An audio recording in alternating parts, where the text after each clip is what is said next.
Nietzsche once wrote that the snake that cannot shed its skin must die. Most men today aren't dying from action, they're dying from the loop inside their own head that never stops running. Overthinking is not intelligence, it is paralysis wearing the mask of caution. Nietzsche himself watched his contemporary, the German academic philosopher Eduard von Hartmann, spend a lifetime writing about the philosophy of the unconscious, theorizing endlessly about will and desire while never once taking a stand on anything that cost him something. Nietzsche despised this. He called it the coward's way of being smart. Sound familiar? You know a man like this. Maybe you are this man. You run the scenario 40 times, build every contingency, see every angle, and still don't move. Not because the data isn't there. Because moving means being wrong, and being wrong means the story you tell about yourself collapses. The brain treats uncertainty as a threat identical to physical danger. Every time you loop a decision, your nervous system registers it as unresolved conflict and releases low-grade cortisol. You stay sharp and alert, but you're burning fuel standing still. Over time, the habit of thinking becomes the substitute for the act of deciding. You feel productive because your mind is busy. But nothing in your external world changes. Nietzsche called this the ascetic ideal in disguise, a man punishing himself with thought to avoid the risk of life. The overthinker doesn't fear failure, he fears the death of his self-image. Look at Kierkegaard. He was engaged to Regine Olsen, a woman he genuinely loved. He thought about the relationship for so long, turned it over so many times, constructed so many intellectual frameworks around it, that he talked himself out of it and broke the engagement off, not because he didn't love her, but because he was terrified that committing would reveal something about himself he couldn't control. He spent the rest of his life writing about her. The thinking became the relationship. The man who couldn't stop analyzing never got to live the thing he was analyzing. Your self-image is a story. Stories need to stay consistent. When you're about to take an action that could prove the story wrong, start the business, end the relationship, confront the situation, your brain generates friction. It calls it thinking it through. But what it's actually doing is protecting the narrative. The overthinker isn't afraid of the outcome. He's afraid of discovering he was wrong about himself. Nietzsche's answer to this was brutal: become who you are. You can't do that while you're hiding inside your own skull. Chronic overthinking rewires you toward weakness, and it compounds silently. Consider the archetype of the fed-up empath, the guy who has been told his whole life that being sensitive and thoughtful is his strength. He reads everything, feels everything, understands everyone's perspective. And yet somehow he ends up in the same dead-end job, the same bad relationship, the same apartment he hated 3 years ago. Why?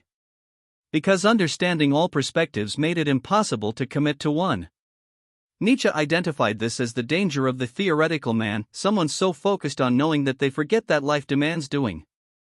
The Roman Stoics called it a different way. Epictetus said that philosophy practiced only in theory is not philosophy at all. It's decoration. Every time you choose analysis over action, you reinforce a neural pathway that says wait. Over months and years, waiting becomes your default. The threshold for action rises. The situations where you feel ready enough get smaller and smaller. You don't notice it because each individual decision to pause seems reasonable. But compounded over time, you have built a life-sized cage made entirely of your own good intentions. Nietzsche called the will to power the fundamental drive of life, not power over others, but power over yourself. The overthinker has redirected that drive inward, and it's eating him alive. The most dangerous thing about the overthinker is that he's right about almost everything, and it makes him useless. Marcus Aurelius wrote his meditations in the middle of wars, plagues, and political chaos. He wasn't writing to publish, he was writing to stop himself from overthinking and to move back toward action. He understood something critical: the man who can see all sides of a conflict is also the man most tempted to never pick one.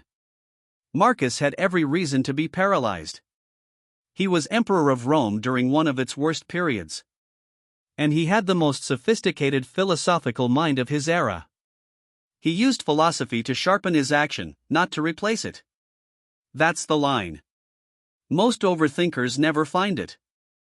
There's a cognitive trap called analysis paralysis, but that phrase makes it sound like a productivity problem. It's not. It's a confidence problem disguised as an intelligence problem. The overthinker is often the most perceptive person in the room. He genuinely sees nuance others miss. But perception without execution is just suffering with extra steps. Nietzsche's concept of the Übermensch, often misunderstood, was fundamentally about a man who creates his own values and acts on them. Not a man who thinks about what values he might create someday, under better circumstances, once he has more information. Breaking the overthinking loop requires a specific kind of violence against your own comfort. Nietzsche himself broke his cycle the hardest way possible. He walked away from his professorship at Basel at 34, one of the most respected academic positions in Europe, because he realized that institutional safety was killing his ability to think honestly. He had no plan. No savings worth noting. Poor health. And yet he went. Every major book he wrote came after that jump. The Man Who Gave Us God Is Dead and Become Who You Are made those breakthroughs because he stopped managing his own safety and started living at the edge of his capacity. He suffered immensely for it. But he was never a ghost haunting his own life. The solution to overthinking is not to think less. It's to change your relationship with incompleteness. Camus argued that the absurd hero, Sisyphus, is free precisely because he accepts that certainty is never coming. You act anyway. The practical mechanism is this: set a decision deadline before you have enough information. Not after. Make the call at 70% certainty. Ship the thing before it's perfect.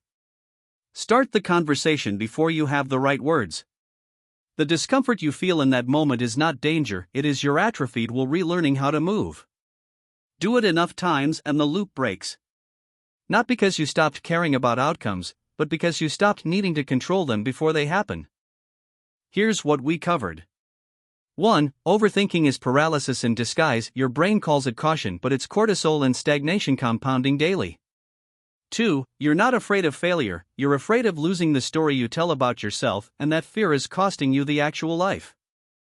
3. The most dangerous version of this isn't the man who acts stupidly, it's the man who is perceptive, intelligent, and completely frozen. Nietzsche's entire philosophy was a war on this exact type of man. Not because thinking is the enemy. Because thinking that replaces living is the slowest kind of death there is. The snake that cannot shed its skin must die. The only question is whether you let that be you.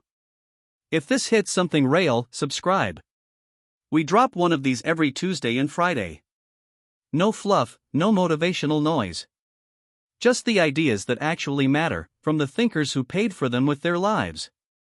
Hit the bell so you don't miss the next one.